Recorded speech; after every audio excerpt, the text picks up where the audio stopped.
What's going on, everybody? Welcome back to another episode of Second and Saints. John Hendricks here alongside Ross Jackson, the always ready to go and very busy Ross Jackson, that is, man. How are you today?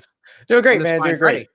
Friday. Great. Yeah, man. Doing great. Doing great. Awesome. How are you? Great. I'm great, man. I honestly am doing well.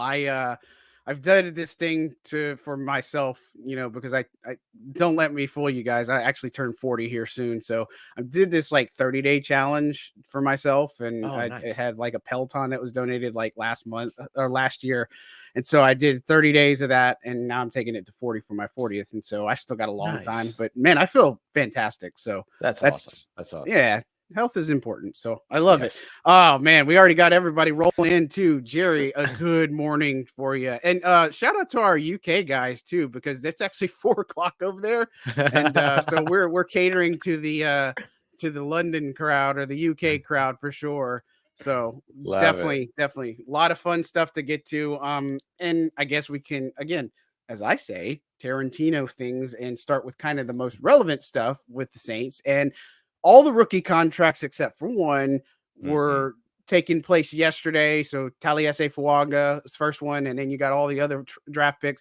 The only one that's not done is Kool-Aid McKinstry. Now, Ross, why shouldn't we panic? And why is this also the norm for most teams? Yeah, this is absolutely the norm for most teams. In fact, you've seen it for the last couple of years in New Orleans, John, as you highlighted. Alontae Taylor, we saw it with him.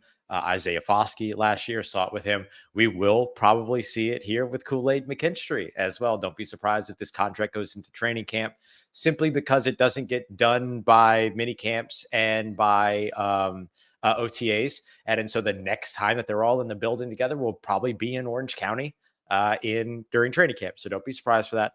The reason why this happens is because there's kind of a moving scale of guarantees, offset language, things like that when it comes to the second round. A lot of rookie contract guarantees go away once you get out of the second round. Actually, mid-second round usually is when they all disappear. And so if you're a player drafted at 41 and you want to see what your guaranteed scale is going to be, it's going to be set by Keon Coleman at 33, all the way through the other guys at 40, and then you're going to end up making that decision at 41. So expect Kool-Aid's representatives to wait it out to see. I wouldn't be surprised to see the majority of picks 33 through 40 to agree to their contracts first before Kool-Aid's contract becomes a thing. The only exception here, John, for me is the foot injury. It's not a major foot injury, though. So maybe it doesn't impact, but there is a world in which the foot injury makes it to where it's just like, whatever's offered, we're taking. You know what I mean? Whatever's guaranteed, we're taking. And so there is like an element of that could be there. But I would expect this to take a while, not because of Kool-Aid McKinstry, not because of the Saints, but because of all the teams that picked before the Saints in the second round. Yeah, it reminds me of I was laughing Transformers when Bernie Mac's in his cell in his car and all the windows bust. He's like 4,000. He just kind of goes out of that thing like it's just you take what you can get. But again, you brought it up. Coincidentally, Alontae and Isaiah Foskey, they didn't sign their deals until July 19th. Coincidentally, like in respective draft. Yeah, that's right. They ended up being the same day, huh? Like that's same calendar a little bit date. crazy. Yeah. And so the biggest thing is it's going to get done before training camp. He's going to be out there. He's at the facility. So there's not like there's this thing of where he's a holdout or anything like that. But obviously it's important to get those things done. And it's just like you mentioned, it's the rookie scale, and that second round pick is kind of like a weird thing. And this is always the norm. So no need to panic. No need to get crazy and go crazy about stuff. It's just how it's going to happen, and everybody's just going to have to like it. Yeah, and it's not like there's a world in which Kool-Aid goes, you know what, I'm not signing my contract, because then he can't play football, and like that's kind of the whole point of his life so far, is to like play football and everything. So like I wouldn't be too concerned about this at all. Yeah, for sure. And look, I actually want to kind of deviate a little bit from what we were talking about, and we don't have any like a format for the show. If you guys haven't noticed or anything like that, we're trying to be unprofessional and professional, and so don't forget to like and subscribe, because we'll always just be kind of quirky as it is. But I did listen to RG3's podcast with Tyrann Mathieu, Oh, interview yeah. with Tyrann Mathieu. And since we were talking about Kool-Aid McKinstry, I want to read everybody. And if you haven't seen that, just go to Saints News Network. I put it out there and just kind of transcribe some stuff. And this is what Tyrann had to say about Kool-Aid. And so this, because we'll segue into some of these things, but this is what he said. He said, man, he's so polished. I always respect that because a lot of people think I'm a fat, flashy player, but I'm really a technician. So I always relied on my coaches to kind of give me that stuff. And then I just put my own sauce on it. One of the greatest quotes I think I've ever heard from Tyrann. I say that to say that he's a polished player. He comes from under Nick Saban, so I already know that he understands the cornerback position, nickel position, and the safety position. He's a smart player. Obviously, there's some learning curves when you come to the league, but I think he has more than enough talent, more than enough cognitive thinking ability that he'll be all right, especially in this defense. We play 4 to 5 cornerbacks, so we're going to need him to play early and play big for us. Pretty glowing remarks from Tyrann. Your thoughts?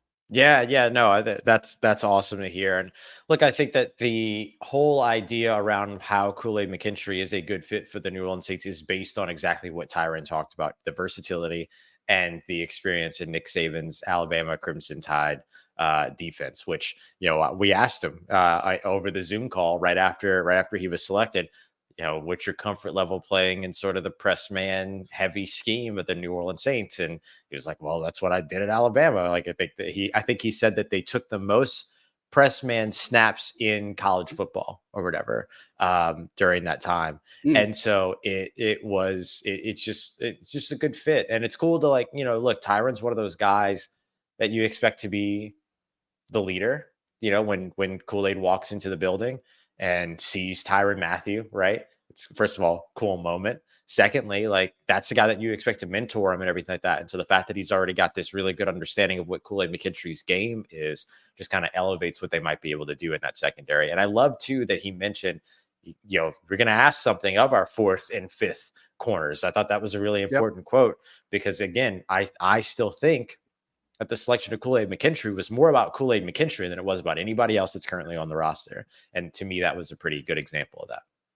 Yeah, and again, if you listen to past shows, I told you guys he was number 2 on their board going into the 2nd round. Only Johnny Newton was rated higher than him, and so it shows you where they thought about this guy. And again, he was somebody that could have been picked in the 1st round, and had it not been for the foot injury, he had surgery on it. He should be ready to go for training camp, so I wouldn't worry too much. But they're going to need him. I mean, you've seen guys like Ike Yadam become a big contributor, and obviously the Marshawn Lattimore stuff, which I guess we'll go there next, because I think that's people are obviously freaking out about the the liking of the post and social media scouting. The season where, oh my gosh, Debo Samuel unfollowed the 49ers and all these other things. Like, this is just where we're at. I just wish football would come back. That's really, and we're about to but people are reading into this. We've talked plenty about Marshawn Lattimore. Mickey kind of reiterated his comments. Even Tyrann talked about it with RG3, just saying, look, he's kept in contact with him this offseason, obviously acknowledging the elephant in the room that the last couple of years have been pretty disappointing for him. And Marshawn kind of has a chip on his shoulder because, not many people are talking about him now as this top elite corner. And so he thinks he's going to be ready to roll this year. And so, again, we're talking about Marshawn Lattimore, and we're talking about the trade possibilities. The Texans probably think that they got him wrapped, and that would be a heck of a grab for a Texans team. But again, is Marshawn on the move? And again, let's bring up, why is this not going to happen right now as opposed to maybe after June 1st? Yeah, look, I don't know if Marshawn's on the move. We don't know. We'll have to figure out. I had somebody ask me the other day. Yeah, I had somebody ask me the other day, does Marshawn Lattimore want to be traded? Like, does he want out? And the thing that I always try to kind of leverage for people is that the NFL is not the NBA. Players who demand trades in the NFL rarely get moved. Like, Trey Hendrickson's probably not going anywhere. Debo Samuel didn't go anywhere last year. Brandon Ayuk didn't go anywhere last year. T. Higgins probably isn't going anywhere this year, so on and so forth. And so we see these conversations over and over again about, this player is asking to be traded. This player is demanding a trade, blah, blah, blah, everything like that. And there are some cases to where, maybe like here, I'll give you one example of a player who reportedly asked for a trade and then was traded, was Adam Troutman. Apparently he asked to be moved. And so the Saints found him a good landing spot in Denver. They moved up for A.T. Perry. I think that worked out good for all parties. And that's a player that you can do that with. when it's your star player, you're probably not doing that for that guy. You're probably not doing that. You're probably trying to get everybody together. You're trying to figure out, okay, if you did want to get moved, why is it? How do we help with that? What do we got to do to keep you here? Everything like that, because there's just too many financials that are attached to it when you're a top player and things like that. And so what matters is, do the Saints want to move him? And I think the Saints will only be moved to move him if they get a good return. But in any case, if that were to happen, it's not going to happen before June 1st. And the reason why I say that is because the $31 million of dead cap that comes with that, if you trade him after June 1st, that number significantly drops. You still end up carrying dead cap in 2025 because some of that money rolls over, but it does make it a little bit easier. And then really the gap is June 2nd up until the week before the season starts, which is when that option bonus sets in, which will automatically prorate when that option bonus sets in, by the way. And so I think that's the window that you're looking for, is like June 2nd through the week before the season begins. That would be when it would happen. But again, I don't know if it's going to happen. The Saints are clearly prepared if it does happen, which is good. But I don't know if it does or not. It's going to depend upon who calls, who's desperate, who needs what, and what they're willing to give for it. Yeah, I mean, could it happen? Sure. 100%. Will it happen? Yeah. We don't know. I mean, Yeah. Mickey obviously said that we aren't really in the business of trading good players and things like that. And obviously they want Marshawn here, but I think it's one of those that, is he going to be bought in? We've talked about that, all that stuff. And the big thing for me is, it's like, what happens with this whole thing is writer A from site A proposes this, and then people take it as true, and this is what's going to happen, which is not the case. There's so many moving parts and pieces, just like, all the stuff that came out that they were trying to trade him during the draft. It would have made sense financially. It would have been financial suicide for them to do that. And the thing is, what I have an issue is this team is talking about they're in this compete now. They need to get back into playoffs to do the division. You don't trade away your second best defender on the roster. I think DeMario's one. I think he's top. I think Marshawn's probably, when he's healthy and at his best, he's number 2. I might throw Tyron in there. There's obviously some other ones, but that just doesn't make too much sense for the organization. Is that kind of feels like it would be taking a step backward, in my opinion. But look, if Marshawn can overcome some of the things, I know he's putting in the work. Obviously, we've talked about, him getting the workouts from Matt Rhea. He's going to be ready for camp. He's going to be ready to go. And then once mandatory minicamp comes in, June 13th through the 15th, we're really going to have our answer, because he should be in the building. He should be on the field, assuming nothing else happens. So, again, it always comes up. It always is something that people say, this is going to happen. Is it a possibility? Yeah, like angels in the outfield. Hey, it could happen. You know what I mean? But at the same time, like, we just don't know, really. Right. And I think I'd stay on the opinion, again, just seeing what Tyron said is you got a situation where, there's a lot of, he pointed out the fact that there's a lot of top level wide receivers the Saints face, and you need a top level corner. And I'm not saying Paulson can't be that for you, because I think Paulson Adebo does exceptionally well. I think Alante could be back out on the outside and such. So it just doesn't seem like it would be a move that you're like, okay, let's do that because we think Kool-Aid McKinstry can become that guy or be somebody that steps in that role, day one. But it just, again, I wouldn't get the optics behind it. I would, but I wouldn't if you trade future assets. Yeah. And I think like, let's just call it what it is. Like, your team gets worse. Right. Yeah. Like, your team gets worse when you do that. And that's no shade at any other corners, like you just mentioned, that are also on the roster. But like, Marshawn Lattimore is Marshawn Lattimore for a reason, right? Like, if Marshawn Lattimore was some run of the mill corner, we wouldn't be talking about this. Right? Like, it would just be a situation where, like, oh, this player, we'll see what happens. You know what I mean? And then whatever happens. Or we wouldn't talk about it until he actually got moved. Then we'd never pay attention to it before then. Marshawn Lattimore is Marshawn Lattimore. And so I genuinely think that this is just a guy that, like, if you end up moving off of him, your team gets worse. And I don't know that the New Orleans Saints, who are led by a lot of very strong defensive minds, would do that. Like, it doesn't make any sense. And so I think that's part of the reason why I'm not, like, fully convinced that we'll see something happen. Like you said, it's a possibility for sure.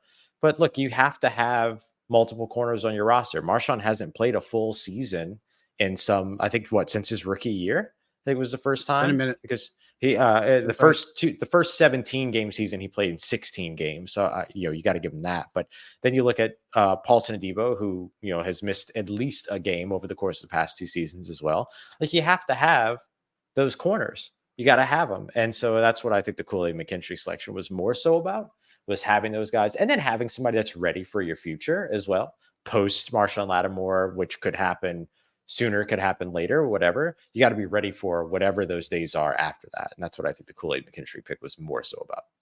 Right. And we've talked about it plenty. So go back on our past episodes. We talked that we put all the chapters in there too. So you can just kind of jump to the good stuff too. So hopefully you guys will check that out and stuff. And again, we appreciate all the subscribers, likes and stuff. It's just, we're blown away by the support, not to get all sappy and stuff, but really appreciate you. Definitely. And so look, I think, mention Marshawn, and obviously that's a big deal, but it did go on the move. And I don't think we were too surprised by this, but Andres Peets goes to Vegas. Yes.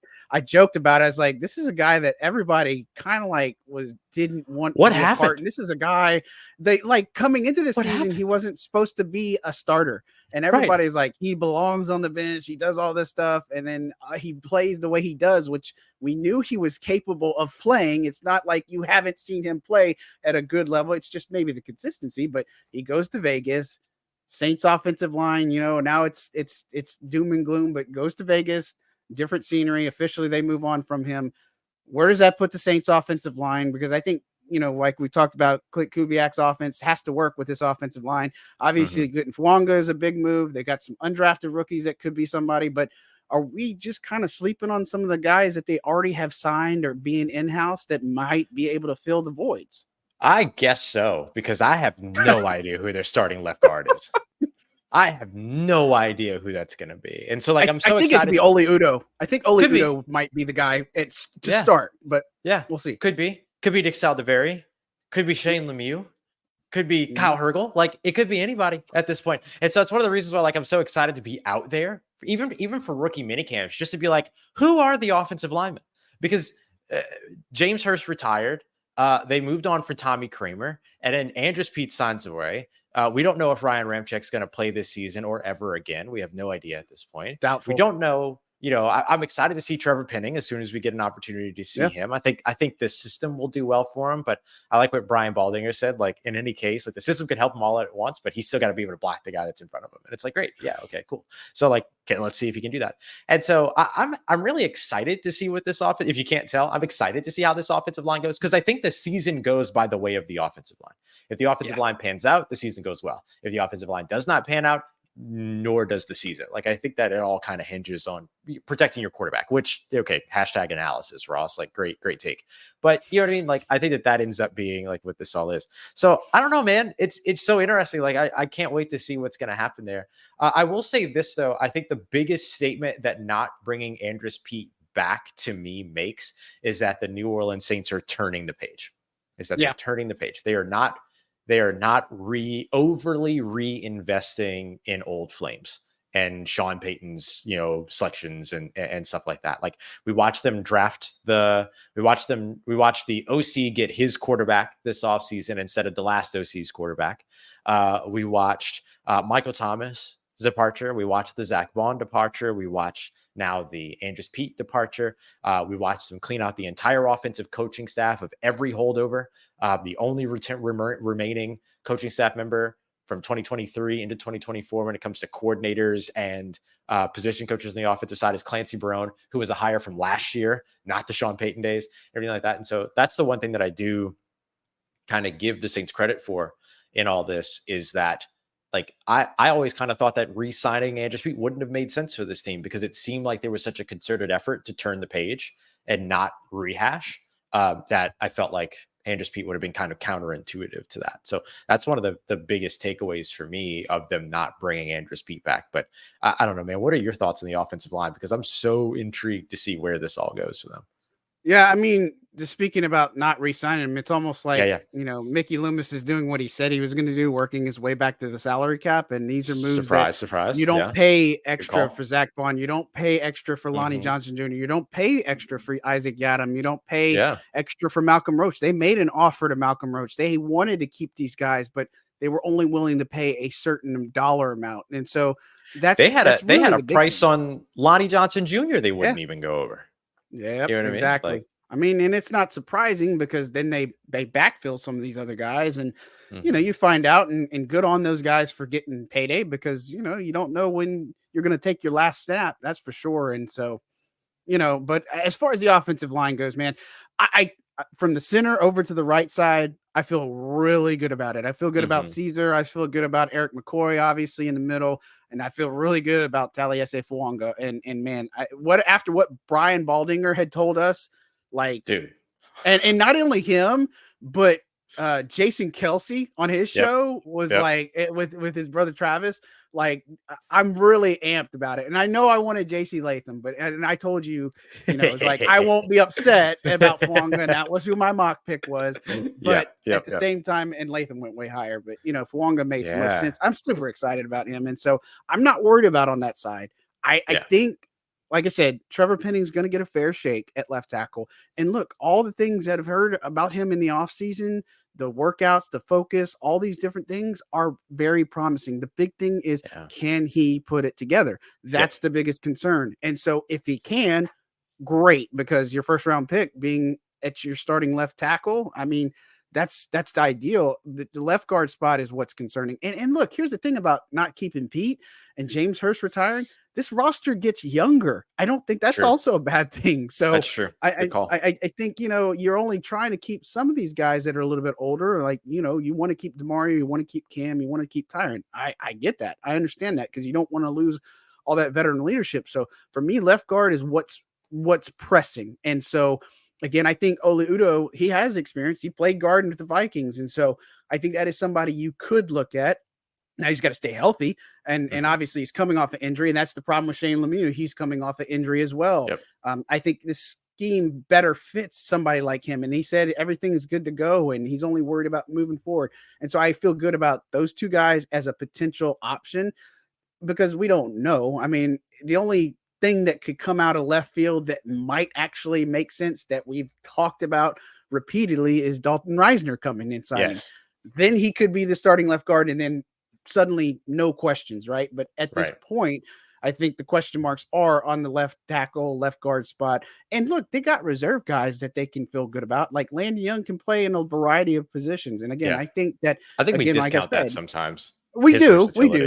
Absolutely. And so again, him, and obviously, Nick Saldivari, that he was dealing with a shoulder injury like almost all of last year. And so he never really got his feet under him in some aspects. And so I think he can be somebody that the Saints believe that can compete and should be a depth guy. I think we forget about guys like Mark Evans, the HBCU prospect that they picked up last year too. And, again, we're going to find out really quickly what some of these guys are made of. And here's something else I wrote about too, is everybody's got to remember, we're not going to know until training camp, because you can't assess what these guys are without contact and pads. You just can't. It looks good when you say, man, Carl Granderson had 5 sacks in 2 days on something. They're not going full contact speed. Like, you got to wait until training camp to really kind of put a mark on it. But I am excited to see how this offensive line does come together, and it has to come together. And they want to run the ball. That is the biggest thing I think I've got from Clint Kubiak, is this is to be kind of a run first type offense. And to do that, you need your guys in the trenches. I feel good about that right side. I feel good about the middle. It's that left side that just concerns me. Yeah, Derek Carr kind of backed that up too in his conversation with Zach Ewing, where he said that basically like he said if there was like one position group that was the most excited about the new offense, it's the offensive line, and it's because of like what they're going to be asked to do in the right. Like, it's fun, like the wide zone offense, outside zone run principles, all those other things. Like, it's fun for players. It's tough to practice, it's tough to learn. But once you get to the point to where you're actually on the field and executing it, like, it's actually fun. And so, and that's, at least that's what I've heard a lot of offensive linemen say. I can't say that as if I'm an offensive lineman, because you could put 3 of me together and I'd still be the smallest offensive lineman in the NFL. And so I think that, like, that's another thing that I look at. And I think the other thing that's really helpful for Trevor Penning too, is that it kind of equalizes everybody that there's this new system coming in. Like, look, Eric McCoy and Cesar Ruiz are not going to be asked to do things that they've never done before. You know what I mean? It's something they're going to be learning how to play an entirely new position, but they're going to be learning new plays, new play calls, probably some new verbiage, things like that. It kind of equalizes everybody in the offensive line. And so Trevor Penning, instead of playing catch up, is kind of almost right where everybody else is this time. And then you have Taliesin Fuanga coming in and some new starter at left guard. That also kind of equalizes everybody too. And so I think that that kind of just closes the gap a little bit in a way that could potentially, like, really make the development a little bit easier, put everybody on the same page, get everybody kind of not working together because they're already working together, but kind of progressing at the same rate together over the course of this offseason. Yeah. And for the sake of our viewers, one thing I want to ask you is, we use terms on here and obviously not everybody knows. Explain wide zone offense like I'm 5. Yes. So right? And I think that's good for fans to understand what that actually entails. Yeah, no, great call. Good. Thank you for that. So there's two primary styles of run blocking and run protection. There's zone run, and then there's man, sometimes also called gap scheme run, GAP. And I'm going to just use man and zone because gap is going to be used like 3 different ways here in a second. So we're going to eschew that. So man and zone are the 2 different types of run schemes. Man is simple. John lines up in front of me. I try to tackle the ball carrier. John hits me. I fall down. Like that's man zone, right? You block the guy that's in front of you. That's man blocking. Sorry. Zone blocking or zone scheme is more about blocking a gap. You're assigned to an area of the field. Think about it just like zone defense. You're not on man-to-man on defense. You're locked in on the player that's your responsibility. In zone defense, you're locked into an area of the field. And then you eventually, everybody always transitions into covering some guy in that case. Zone blocking is the same thing. Instead of you being concerned as an offensive lineman about the guy that's in front of you, you're concerned about your area of the field that you're set to protect. I need to move to the right hash, let's just say, and I need to cut that off I need to cut that off to the outside so that the running back can go around my back to hit that gap, basically. Like, that's my responsibility as a guard or center or whatever. So I'm going to move to that area. If there's no one to block there, I'm going to keep moving. I'm going to keep moving up, and I'm going to go to the second level. I'll go to the third level if I have to, like if there's nobody there. And so it just gives you what it asks is for you as an offensive lineman to move off the ball, basically. So once that ball is snapped, instead of you anchoring and staying where you are or just pushing forward and trying to block, you're moving immediately as quickly as you can to and as cleanly as you can to an area of the field to set up blocks. And everybody's kind of doing that in concert. So that's it's timing, it's movement, it's fun, it's athletic, like it's all these other things. Like, it's one of the reasons why you've heard me say on this show a bunch of times that if you want a good offensive line, draft athletes. And this is a big reason why. Yep. And then the wide zone side of it is just that instead of just running in between the tackles, you're running outside the tackles. Right. And so teams will designate like odd numbers on the left side, even numbers on the right side based upon what gap. And it goes from 0 all the way out to 8 on one side and 9 on the other side. And you're doing a lot of running to 9 and 8 because you're running outside the tackles, outside the tight ends, and you're using those zone blocking principles.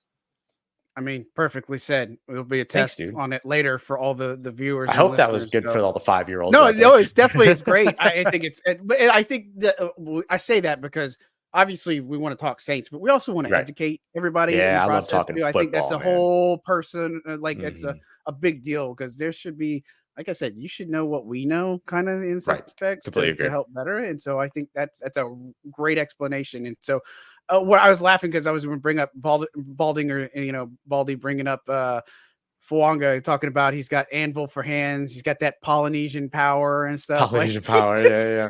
Like, that was the funniest thing. But like he Baldy's a true guy. I mean, I expect to see him out at training camp in California, which that's another topic. You know, I've heard the same thing. Like Albert Breer had put something out there saying that, you know, the Raiders are supposed to be out there in California, but the Saints, there's some problems with potentially having fans in there. And as of right now, what I was told is I don't think there's going to be any fans at the moment. And so that could change. That could change. You know, Rams had like 7 open practices at their facility, at that UC Irvine facility last year. And so just wait it out and see is why I say that. But, you know, it's the tricky part with all that is that it's an NFL rule. It's an NFL thing. It's not a Saints thing. It's an NFL thing. Yeah, it's an NFL thing where it's like, if you're going into another team's market for training camp and opening your practice to fans, I think the fear is, and it's so funny to hear this about Southern California, where there are, like, I used to live there. Okay. I used to live in Irvine and in Los Angeles. And so I've seen it. There's fans of every team there. There's no Rams fan out there that's going to go to a Saints practice that's not also going to go to a Rams practice. You know what I mean? Like you and I were talking about Saints bars just yesterday. There's so many New Orleans centric Saints bars, all those other things in the Southern California area, all that kind of stuff. So like, it's kind of a ridiculous rule. I think Jeff Duncan referred to it as archaic, which I think is really, really, that's the right word.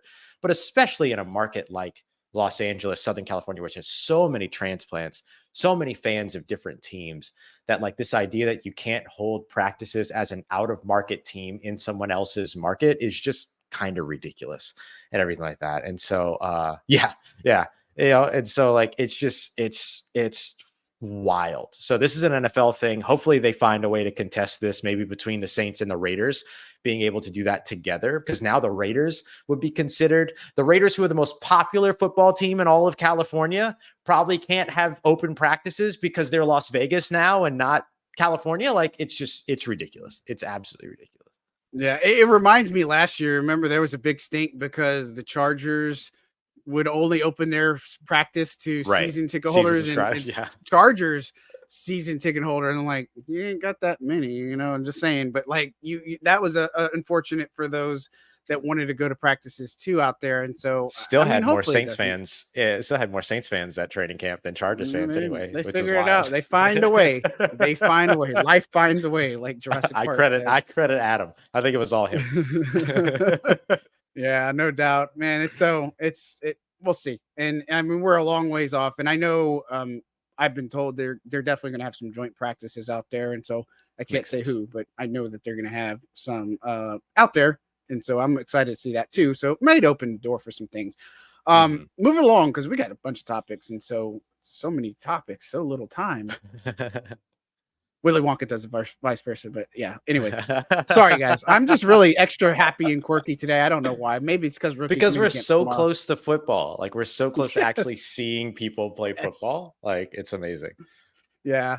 So, no 5th-year option for Peyton Turner. Right. Not a surprise, right? I mean, we talked about it, and I encourage you to go back on the last couple of weeks.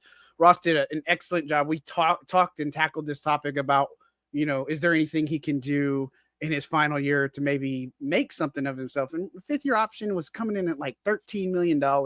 It just doesn't make sense. You know what I mean? And so no surprises there, but obviously with Peyton Turner, he's facing an important year. You know, the Saints obviously add to the room a little bit more, and it's going to be a competition. So my question is, does somebody like a Peyton Turner make the final roster right now? Man, tough. It's tough, man. That's a tough one, because you look at, let's run it down. You got it's Cam, it's Carl Granderson, it's Chase Young. You know he's going to be there, and then you have Tano, because Tano offers more upside. He can kick inside out, and then you would think Isaiah Foskey comes in, and so that's 5 pass rushers. Do you go 6 with Peyton Turner? Like, I don't know. I think you can go 6, but you got some other guys that are going to be chomping at the bit. And if they stay healthy, they stay available, and Peyton Turner isn't, I don't know that means that good of things for him in his future. Yeah, dude, it's going to be challenging. It's going to be really, really challenging for him to make the roster. And at this point, like, it's a numbers game more than it is just about him. Well, the thing that could help him is if he can show a little bit of that Tano versatility of playing inside and out. Yep. But I think the biggest thing for Peyton Turner is just going to be the health. That's it. Yeah. Like, can you be on the field? Because we know that like when he's on the field, he's been impactful, or he's found moments to be impactful and everything. And so like all that's there. But yeah, I just don't. I don't know. It's good. I can't project whether or not he's going to be there, but I will say he's got an uphill battle for sure. And then on fifth-year options, I wouldn't be surprised to see fewer and fewer and fewer fifth-year options picked up across the NFL year after year after year as that number continues to rise. Yeah, it's the same effect as restricted free agents. And we talked about this too, that used to be a no-brainer. I mean, it didn't cost you a lot, but like even a first round tender, the top tender was like $6 million this year. And so, I mean, the scales go higher. So yeah, the salary cap gets bigger. You do all these things, but also other things, inflation across the NFL, let's call it that, right? Yes. Yeah. Because that's the thing. Like, so you mentioned like people should know what we know, right? So fifth-year options, how do you find the number for that? So when it comes to fifth-year options, if that player makes no Pro Bowls, right? Makes no Pro Bowls at all throughout their early portion of their career. And then they also don't play like 75% or more snaps or something like that, then you're just taking you have to take the average of the third highest and 25th highest contracts at the position and average that out. And then that's the fifth-year option and everything. So I had somebody ask me yesterday, when will we know how much Taliesin Fuanga's fifth-year option will be? And we won't know until 2026 once it's eligible. And everything. And so like that number is just going to keep creeping up and up and up. And that's the right 2026, it would be 2024, 2025, 2026. Oh, so it would be after 2026. So it would be going into 2027. My bad.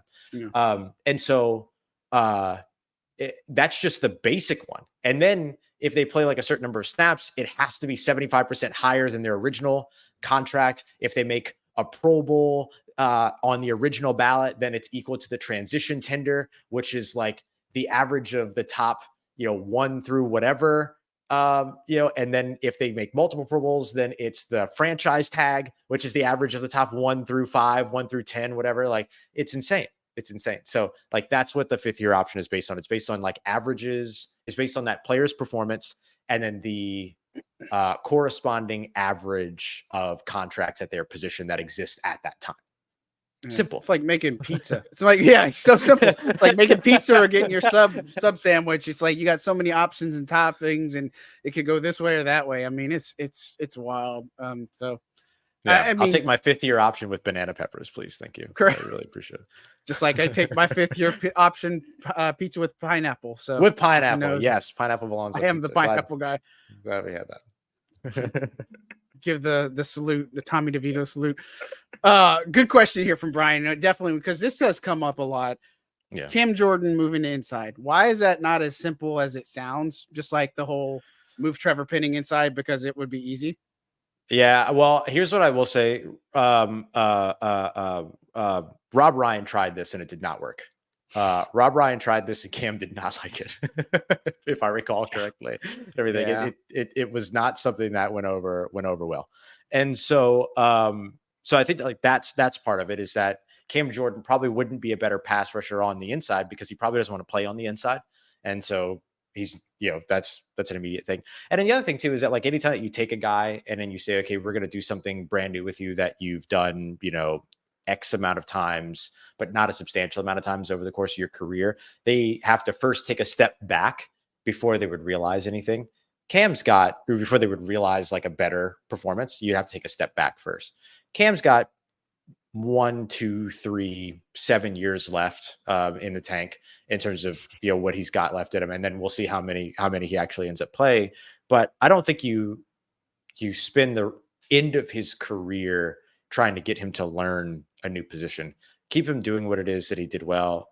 His role as a pass rusher took a step back last year, not just in terms of production, but in terms of what he was asked to do because of that foot injury and also the vertebra injury that, we found out about after the season was done and all these other things. And so I think that like when we look at him as a pass rusher and we kind of say, oh, well, he took a step back as a pass rusher, it was really a lot about what he was asked to do as much as it was about what he could or couldn't do. And so I probably wouldn't rush into it in that case. But like, it's a big transition to ask somebody, hey, you've been playing on the outside for your entire career. Let's move you inside in one off season and see how that goes.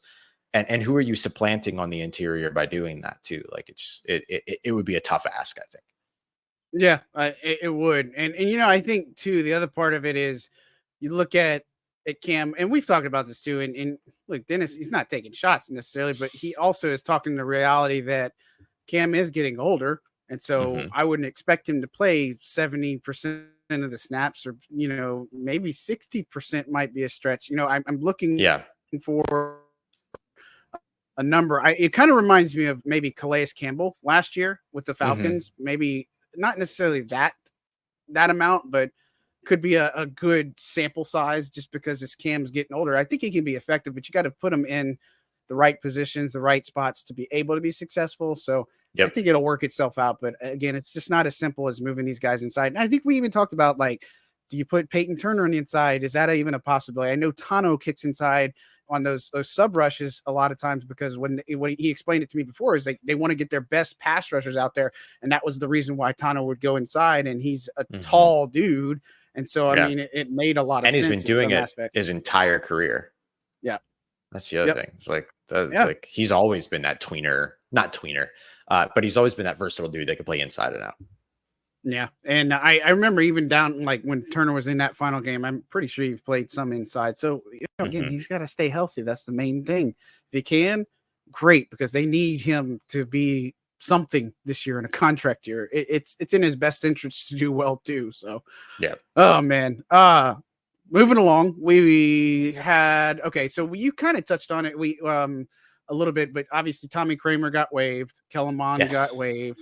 Don't think that's surprising, because there was going to be 6 quarterbacks. I mean, you got to get rid of one. So bummer, because I thought Kellen Mond, given the ties, could have been possibly that veteran quarterback, or somebody, that backup that you put on the practice squad that could be designated as emergency guy. But now maybe that's more Nathan Peterman than we thought. And so it is what it is. But they did sign somebody. They signed Will Harris from the Lions, formerly the Lions. Great first interview. Just, again, he was awesome. Very good guy. I think what I appreciated most about him is the fact that he went to play for Dan Campbell and Aaron Glenn and talked about the culture that they instilled, which kind of came from the Saints, and then was able to come full circle and be back here. What do you like about Will Harris, and where do you see him fitting into this defense? I love the versatility. He's just like a younger version now of a PJ Williams, right? Like, can play in the slot, can play outside, can play at safety, can play deep, can play down in the box when it comes to safety as well.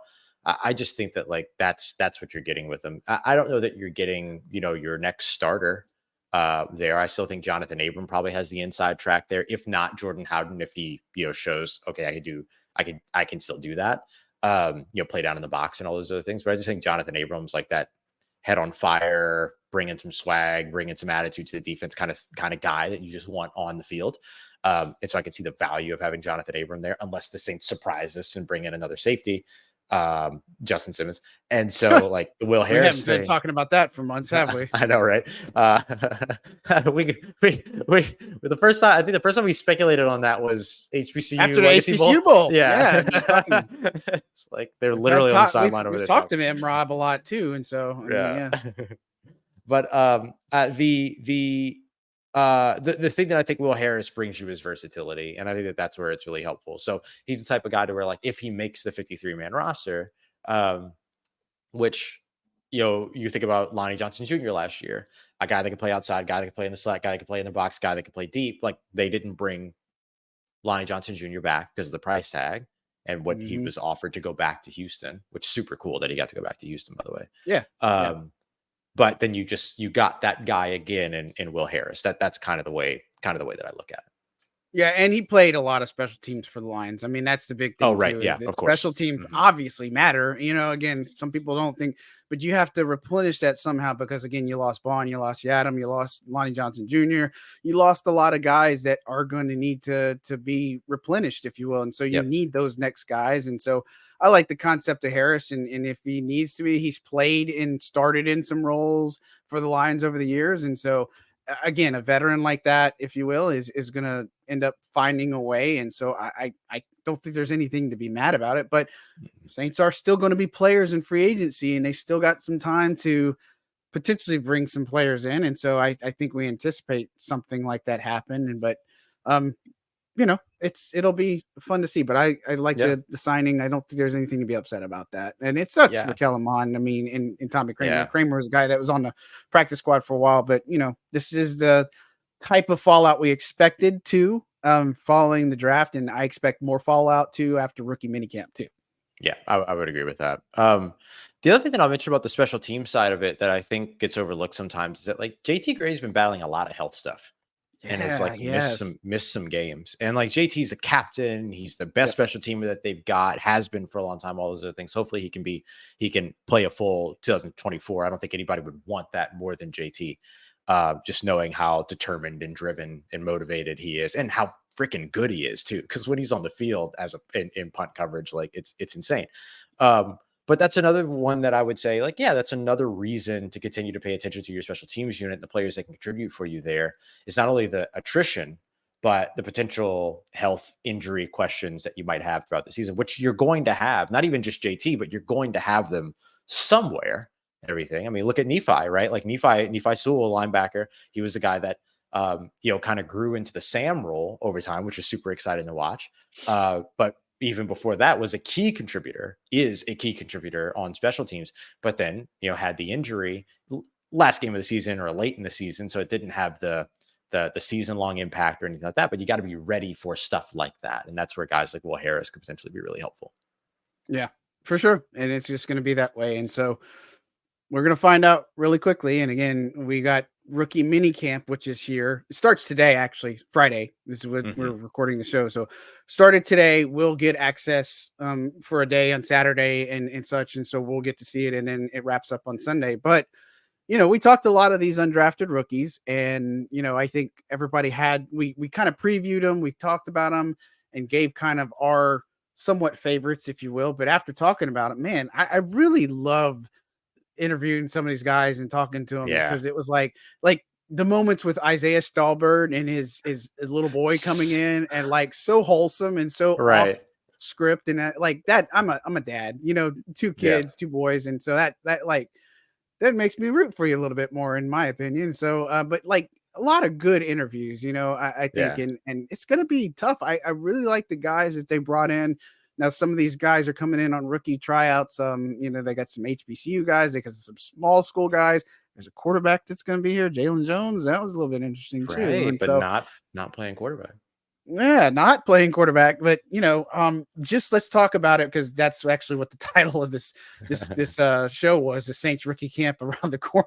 But why don't you talk a little bit more about undrafted rookies? Maybe give some of your early favorites. I know I wrote about some of the ones that I'm really interested in honing in on, but your impressions of some of the guys that we interviewed and some of the guys that we're going to see up close and personal, like Spencer Rattler coming up soon too.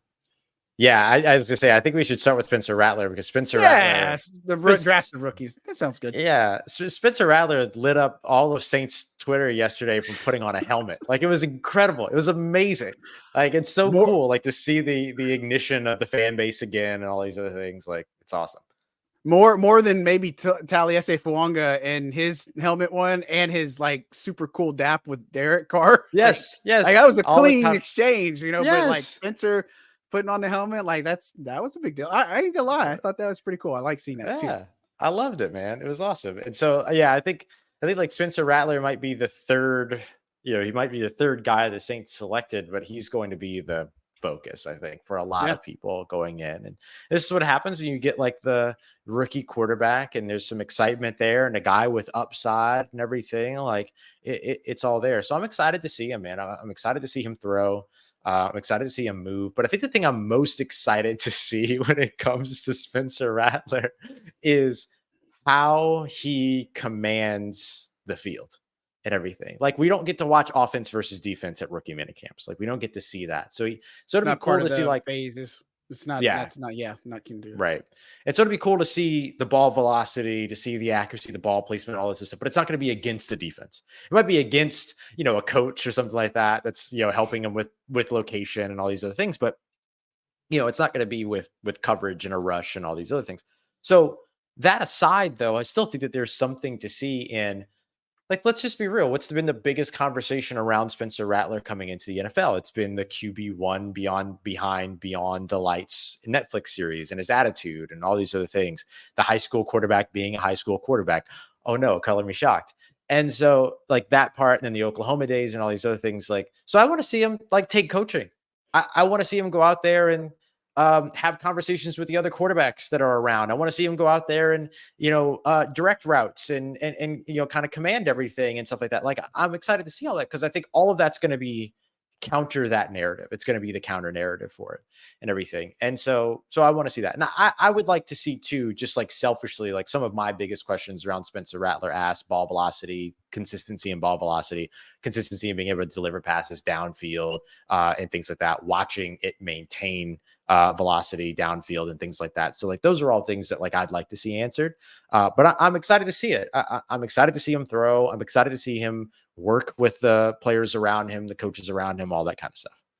Yeah, I'm sorry. All I can picture is the meme with the guy holding hands with his girlfriend, and everybody's looking back. Yes. It's like, and it's like there's Spencer Rattler and Jake Hayner's right there. Like, don't forget about Jake Hayner. I know it's exciting, but there's like a legitimate backup battle for the quarterback position. And so, I think, and the reason I bring that up is because that was one of my first impressions last year during rookie minicamp, is the fact that Jake Hayner looked really comfortable. He looked really, I mean, he looked good in training camp. He just didn't have a good preseason. And so I think that's the things that I like to latch on is, looking at rookie minicamp, first impressions of some of these players. Like Jake had a leg up because he was with Ronald Curry at the Senior Bowl. So he looked really comfortable and he felt right at home with the Saints offense. So I think there was reason for it. And so again, I'm interested in Spencer Rattler. I want to see what he's going to be able to do. And I think this is more of the rookie minicamp. It's going to be more about the skill positions because of the lack of contact and all these other things that come across with it. But, there's tons of them to watch, but Spencer Rattler and undrafted rookies like Jermaine Jackson are going to probably be two of the biggest ones to watch, and I think from a defensive side, there's plenty of undrafted ones that we like. And of course, Jalen Ford's one of my favorite picks to keep an eye on. I think that's a very underrated pick, but it's going to be a full day of stuff and we're going to see kind of drills, but it is kind of a return to football. But I think really, Spencer Rattler is probably him, Dallin Holker. Those are probably the two.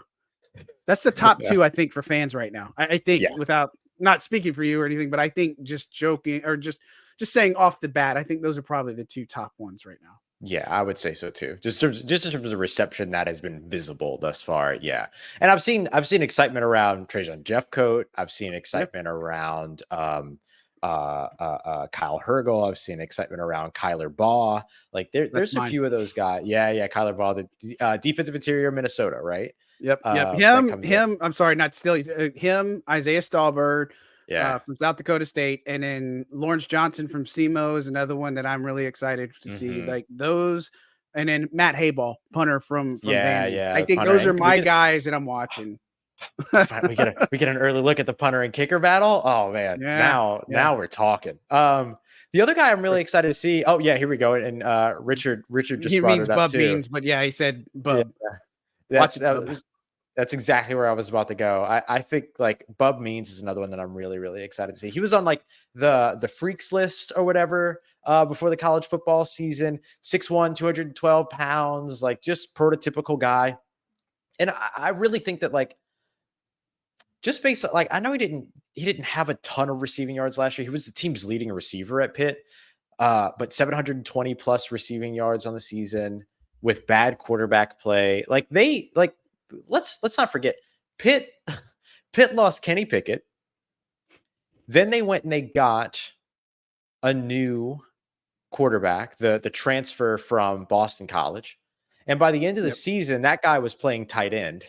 And then there was a new quarterback in the system, and Bub Means look good. You know what I mean? And so I'm excited to see, like, he just has all of the sort of how do I say this carefully so I'm not creating an unfair expectation? He checks all of the boxes for the application to be that player that's better at the next level than he was in college. We'll see if That's he gets fair. the job. You know what I mean? But That's fair. like, I feel like he has a really good application for that. He's got a really good resume for that type of player, the Puka Nakua, type. Yeah.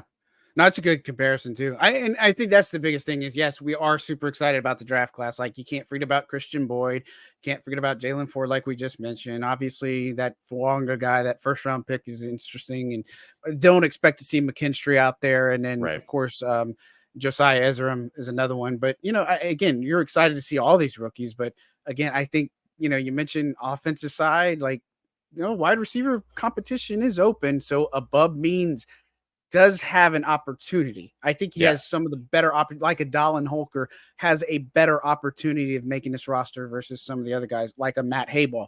Like, those are some of the guys that have much better outlooks and opportunities based off of what the team already has. And so, I mean, sometimes it's a crapshoot, but you got to remember, they're not just building out the 53-man roster, they're building out this practice squad too. And so it's in the next few months are going to be just as important for the guys that are, not 53, the guys that are, 54 to 69. That's your practice squad of 16 players. And so it's going to be just as important for those guys to put their best foot forward. Yep, absolutely. I'm really excited, man. I can't wait to get back out there and see football. And see these guys. Like, I'm also excited to see Josiah Zerum, by the way, out on the field. Yeah. I just want to see what his game looks like at this high energy guy. Man, is there anyone more excited about anything than this guy is to be a New Orleans Saint? Like, it's incredible. Man. It's amazing. It's absolutely amazing. And what a cool I'm glad you brought that up. I think all the guys have got the energy. Like, I just feel the energy from all the picks, even some of these undrafted. Yeah. That's it. I just feel it. I feel the energy radiating. And so, look, I think that's a good thing for this team. And, I'm not worried about anybody's character concerns or anything like that. Like, they're really, if you look at all the prospects, who would you have a character concern about? You know what I'm saying? Right. That, again, I feel good about this rookie class. And, I don't know if this is a year where you take another 5 to 7 guys and put them on your final roster. I mean, last year was a little bit different. You had you had Groupie, you had Headley. Who else am I forgetting? There's definitely some more that were out there that were undrafted that made this roster. And I wrote about it, but I just can't think of it up to mind. I think it was like 5. And you had like your Shaq Davises go on the practice squad, or Mark Evans go on the practice squad. And so, I mean, there's a way and there's a path for this opportunity, but again, I'll go back to like Isaiah Stallbird. He was a guy that was a walk-on at Nebraska originally, played a lot of special teams. He said, I'm used to working my way up. And so I think that's the right attitude and mentality to happen. Very interesting guy, 215, 6'1". He's going to play linebacker for this team as of right now, but he's got hybrid ability. So I don't know where he's going to end up finding, but that's like the things that I get really excited about. So we're going to find out soon enough. Completely agree with you. I think there is something about that, like, get it from the mud mentality of UDFAs. That's just so fun to watch. Yeah. I think they got more to prove, obviously, and we see it all the time. And so, I mean, the Saints have hit gold on a lot of UDFAs in the past. I mean, and it's a great story for sure. Yep. And we get to see our first exposure on Saturday. So I'm really excited about that. Man, Ross, this hour flies by quick, man. And so, I know, for those who need to know, Ross and I, after Rookie Minicamp, we plan to go live again from the facility. So be sure to stay tuned for that. Don't forget to like and subscribe. Of course, I'm going to always say that. But Ross, let's talk what you got coming up on Locked On Saints. Anything that you're writing about other than this, rookie stuff that we got coming.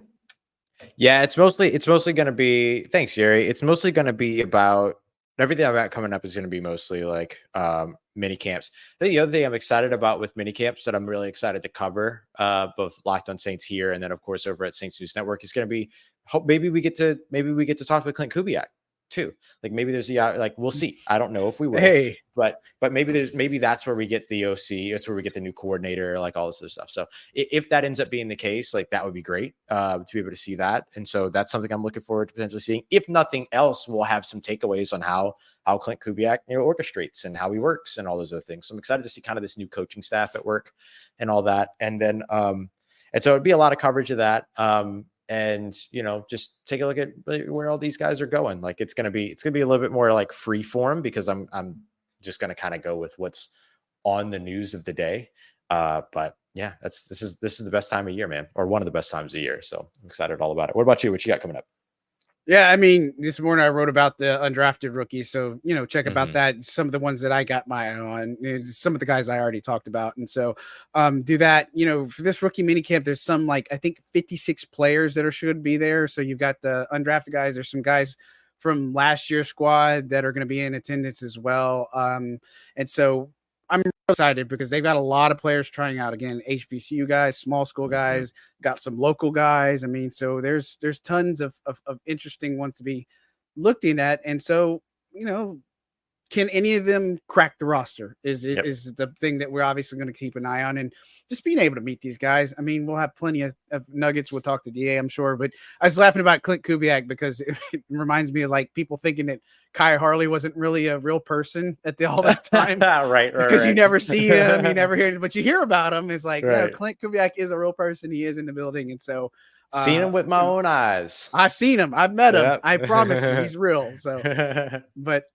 yeah, man, I'm just excited to get back to football. So plenty of things coming. Oh, God, the schedule releases next week. Oh, right. May 15th. So we got to talk about that eventually, or, we'll probably do some type of show revolving around the schedule next week. So that obviously, but yeah, can't forget it. Can't believe I forgot about that. So yes, crazy. Jerry brings up a good point. Shout out to all the moms. Happy Mother's Day. Happy Mother's Especially Day. Those who tune into us. Definitely love, hug, kiss your mom. Make sure, as I always say too, just because it's Mother's Day, don't make the one day be the only day that you appreciate your mom. And without getting sappy, you just don't know when you'll never have your mom ever again in your life. So just one of those things, man. So again, appreciate you guys tuning in.